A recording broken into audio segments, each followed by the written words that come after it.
이슈 분석 시간입니다. 영국의 유럽연합 탈퇴, 브렉시트를 둘러싼 혼란이 이어지고 있습니다. 오늘 새벽 두 번째 승인 투표마저 부결되면서 후폭풍이 커지고 있습니다. 향후 브렉시트 전망과 EU 통상 관계에 대해 이야기 나눠보는 시간 갖겠습니다. 서울시립대학교 경제학과 성한경 교수 나와 있습니다. 교수님 어서 오십시오. 네, 안녕하십니까? 네, 간밤 영국 하원이 브렉시트 2차 승인 투표를 실시했습니다. 또다시 부결됐는데 어떻게 보셨습니까? 예, 지난 새벽에 제2차 승인 투표가 부결이 되었습니다. 총 찬성은 242표고 반대가 391표였습니다. 지난 1월에 있었던 첫 번째 투표에서 찬성이 202표였고 반대가 432표였던 것에 비하면은 찬성이 늘어나긴 했습니다만은 그래도 여전히 부결이 되었고 이게 아무래도 아일랜드나 북아일랜드의 국경 문제가 남아 있는 것으로 예상이 됩니다. 이제 3월 29일이 브렉시트 시한이 되는데요. 한 2주 정도의 시한이 남아 있습니다만은 극적인 재합의 가능성도 있긴 하지만은 좀 여러 가지 상황에서 예단하기 힘든 상황으로 볼 수 있을 것 같습니다. 알겠습니다. 지금 가장 문제가 되는 부분이 이 아일랜드와 영국령, 북아일랜드와의 국경 문제가 지금 걸림돌로 지적되고 있다고 방금 지적을 해주셨습니다. 앞서 이 백스톱 조항과 관련해 메이 총리가 융커 EU 집행위원장과 만나 좀 조정안을 좀 만지고 했었던 걸로 알고 있는데 이 결국 좀 효과가 없었나 봐요. 예, 영국의 메이 총리랑 이제 EU 집행위 융커 위원장이 영국 의회의 2차 투표를 하루 정도 앞두고 심야에서 협상을 했었습니다. 그래서 법적 구속력 있는 합의안을 만들어냈는데요. 합의안의 핵심으로서는 아일랜드와 영국령인 북아일랜드 사이 국경에서 엄격한 통행이나 아니면 통관의 절차가 부활하는 것에 대해서 좀 그것을 막는 소위 안전장치, 백스톱이라고 하는 부분에 대해서 EU가 이걸 계속 유지하게 되는 것은 문제가 있다라고 생각을 하고 이것에 대해서 영국이 원한다 그러면 일방적인 종료가 가능하도록 법안을 만든 것입니다. 그리고 이를 보완하기 위해서 2020년 말까지 이를 대체할 FTA안을 만들어보자는 생각까지 했던 것 같습니다. 그래서 즉 이런 합의안을 통해서 브렉시트가 좀 더 브렉시트에 가까운 모습으로 만들어 줌으로써 영국의 브렉시트 찬성파인 이제 보수당의 강경파 편을 좀 들어줬기 때문에 이를 통해서 아무래도 합의안에 대한 어떤 표결이 가능하도록 하려고 노력을 했었는데 아무 실패로 돌아간 경우를 볼 수 있을 것 같습니다. 영국 내부에서 이 하드보더가 생기는 걸 막기 위한 그런 조치가 있었던 것 같습니다. 영국 하원에서 이 두 번째 승인 투표가 부결되면서 혼란이 지금 가중되고 있는 상태인데요. 이제 앞으로 영국, 전국 브렉시트 관련 어떤 경우의 수가 있는지 좀 짚어주시죠. 예, 사실 경우의 수가 꽤 복잡한 편이고 또 관련 입장이 아주 복잡하게 만들어진 편입니다. 일단 2차 투표가 부결되었기 때문에 이제 다음으로 고려해야 될 부분은 과연 노딜 브렉시트를 할 것이냐 안 할 것이냐에 대한 투표를 해야 됩니다. 그거를 이제 13일 날 하게 되는데요. 여기서 가결이 되면은 정말로 누구도 원하지 않는 EU와의 노딜 브렉시트를 해야 되는 상황이고 이제 이것이 부결되면은 그러면 이제는 합의안을 EU 브렉시트 하는 시기를 연장할 것인지에 대한 어떤 가부 여부를 따지게 됩니다. 여기서 이제 연장을 하지 않는다 그러면 다시 또 노딜 브렉시트로 가는 것이고 연장을 한다 그러면은 이제 그 부분에 대한 얘기를 하게 되는데 이제 그렇게 되면 EU 측에다가 이제 요청을 해야 되는 상황입니다. 그러면 여러 가지 상황에서 가결이 되었다고 생각하면 연장안이 이제 여러 가지 우리가 생각할 수 있는 모든 옵션이 다시 시작된다고 볼 수 있습니다. 심지어 총리 불신임이라든지 조기 총선이나 아니면 제2차 국민투표까지도 가능한 옵션이기는 한 것으로 보입니다. 근데 이 모든 방향이 그렇게 스무드하게 움직이는 상황은 절대 아니고요. 그래서 영국에서는 이러지도 못하고 저러지도 못하는 좀 정말 답답한 상황이 온 것으로 볼 수 있습니다. 당초에 EU에서는 영국에서 브렉시트 연기를 요청하는 것에 대해서 받아들일 수 없다는 입장이 강했었는데 최근에 와서는 5월이나 7월까지는 연기할 수 있지 않겠냐라는 얘기를 하고 있어서 좀 새롭게 시작할 수 있는 가능성이 있지만은 그래도 여전히 회의적인 시각이 좀 지배적인 것 같습니다. 알겠습니다. 이 제2 국민투표 또 노딜 브렉시트 두 가지 방안 중에 이 3년 전 한 번 치른 이 국민투표를 또다시 하는 게 쉽지 않다. 좀 지쳐있다. 이런 여론도 상당히 좀 많은데 실제 분위기가 좀 그렇게 감지가 되고 있나요? 어떻습니까?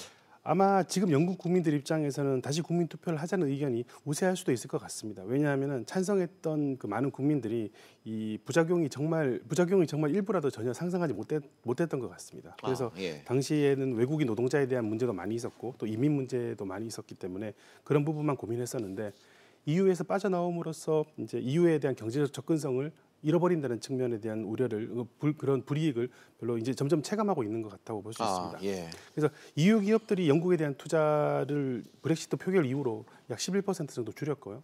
영국 기업들조차도 영국 본국보다는 EU에 대한 투자를 늘어나고 있는 상황이라서 약간 공동화 문제도 좀 걱정을 하고 있는 것 같습니다. 그래서 다시 브렉시트 투표를 한다 그러면은 뒤집힐 가능성이 높기는 합니다만은 문제는 이제 3월 29일까지 한다는 건 물리적으로 불가능할 것이고요. 또 연장을 한다 하더라도 민주국가에 사실은 이렇게 브렉시트랑처럼 한번 이루어진 일을 다시 한다는 것이 사실 굉장히 힘든 일입니다. 그래서 그 EU 입장에서도 지난 그 영국에서는 그동안 뭐 했느냐라는 입장을 좀 가지고 있기도 해서 예. 합니다.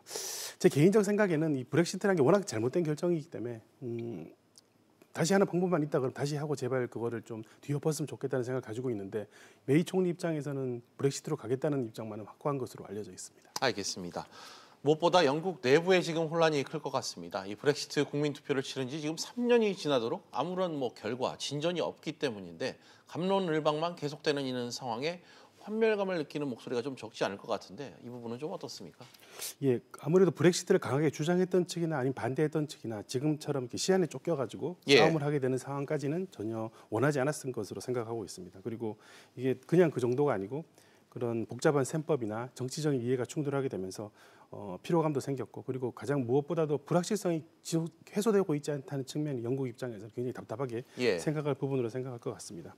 그래서 영국 그 당시에 브렉시트 결정할 당시에는 분담금 비중도 높은 편이고, 그다음에 영국 이민자에 대한 부정적 인식도 있고 그래서 뿐만 아니라 이제 그 EU 경제 자체가 독일이나 프랑스를 중심으로 돌아가는 것에 대한 영국 입장에서 좀 반감이 있었는데 막상 이제 브렉시트 하고 나니까 마치 이제 깨끗한 공기가 있다가 미세먼지나 초미세먼지가 왔을 때 우리가 느끼는 불편함처럼 그런 불편함을 가지고 있지 않을까 싶은 생각을 가지고 있고 아무래도 가장 큰 일은 불확실성이 해소되고 있지 않다는 측면이 제일 아마 걱정인 것 같습니다. 네, 알겠습니다. 이제 2차 부결 오늘 새벽 또 다시 부결되면서 최악의 상황이 노딜 브렉시트 대비에 지금 들어가야 되는 일단 상황입니다. 이 노딜 브렉시트 현실화 가능성은 좀 얼마나 될까요? 2016년에 전문가들이 입장하기에는 설마 브렉시트가 되겠느냐라고 생각을 했었는데 실제 그런 일이 발생을 했었습니다. 그런 점에서 보면은 노딜 브렉시트에 대한 가능성도 여전히 있는 것 같습니다. 만일 이게 노딜 브렉시트가 아니고 합의한 대로 처리가 된다 그러면은 영국의 실제 EU 탈퇴는 2021년부터 시작이 되게 되어 있고 그게 또 2년 정도 유예까지 될 수 있습니다. 그래서 2023년부터 이제 실제적인 탈퇴가 일어날 수 있는 상황이 되고 또 그렇게 되더라도 탈퇴가 일어난다 하더라도 그 기간 동안 경제적인 어떤 접근성을 유지하기 위한 노력이 계속 지속되게 되어 있는데요. 만일에 노딜 브렉시트가 발생해버린다 그러면은 영국 입장에서는 EU 27개국에 대한 무역이나 투자에서의 배타적인 권리를 모두 다 잃어버리게 된다고 볼 수 있기 때문에 타격이 클 것입니다.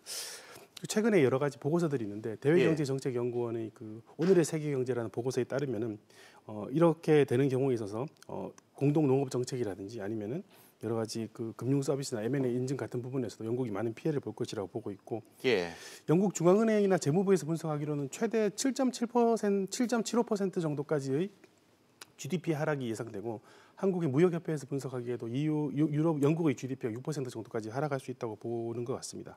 종합적으로 보면은 EU 측도 이거를 이제 좀 연장시켜줄 가능성에 대해서 일부 얘기를 하고 있으니까 노딜 브렉시트까지 가는 상황보다는 아마 합의안이 좀 조정되는 형태가 될 가능성이 크지만은 여전히 그래도 그 지난번과 같이 전혀 예상 못했던 노딜 브렉시트도 가능할 것으로 생각하고 있습니다. 최악의 상황이 발생했을 때 우리나라에 미칠 영향도 좀 따져봐야 될 것 같은데 투자 의존도가 적지 않은 좀 EU와의 관계를 고려했을 때 우리나라에 좀 영향이 좀 있을 거예요, 이 사안이? 단기적으로는 최소한 영향이 있을 것 같습니다. 근데 합의안을 준용을 한다 그러면은 이제 EU와 영국과 합의안을 준용하면은 한EU FTA 효력이 2020년 말까지 그리고 최대한 2022년 말까지 유지될 수 있어서 준비할 시간이 있습니다만은 정말 노딜 브렉시트가 발생한다 그러면은 단기적으로 한EU FTA에 적용됐던 우리한테 배타적으로 주어졌던 혜택들이 영국에 적용되지 못하는 상황이 발생하니까 아무래도 우리 입장에서는 문제가 생길 수 있을 것 같습니다. 특히 주력 제품이라고 할 수 있는 수송기계나 석유화학, 철강 부분에서는 그동안 한EU FTA로 인해서 우리 관세를 많이 낮춰놨습니다. 특히 자동차 같으면 10% 정도의 관세 혜택을 보고 있었는데 그런 혜택이 순식간에 사라지는 어떤 문제점을 볼 수 있을 것 같습니다.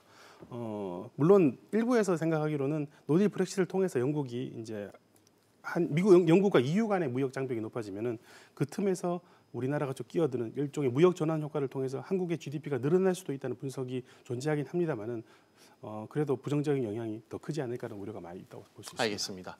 이런 가운데 우리나라는 이 조세에 피처라는 오해를 낳기도 했던 이 유럽연합 조세 분야 비협조 국가 명단에서 완전히 벗어났다. 이런 소식이 지금 어제 전해졌습니다. 그에 따른 기대 효과도 좀 함께 짚어주시죠. 조세 회피처란 2017년도 12월에 그 유럽의 경제재정 이사회에서 우리나라를 조세 회피처라고 볼 수 있는 것보다는 비협조 지역의 명단으로서 우리를 분류했었습니다. 그래서 그 했던 원인이 그 외국인 투자에 대해서 배타적으로 좀 그 비거주자에 대해서는 지나치게 차별적인 혜택을 준다. 네네. 이런 식의 문제였는데요.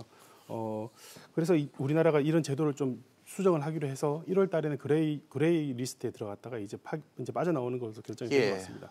뭐 이것의 파급 효과라 그러면은 사실은 이게 만일에 정말 그대로 유지가 되었다 그러면은 우리나라 외국인 투자에 직접적인 타격을 줄 수 있고 신인도에 문제를 줄 수 있는데 그런 위험 불확실성을 제거했다는 측면이 가장 큰 기대 효과라고 우리가 생각할 수 있을 거로 알겠습니다. 예. 지금까지 서울대학교 서울시립대 경제학부 성한경 교수와 이야기 나눠봤습니다. 교수님 오늘 말씀 고맙습니다. 예, 감사합니다.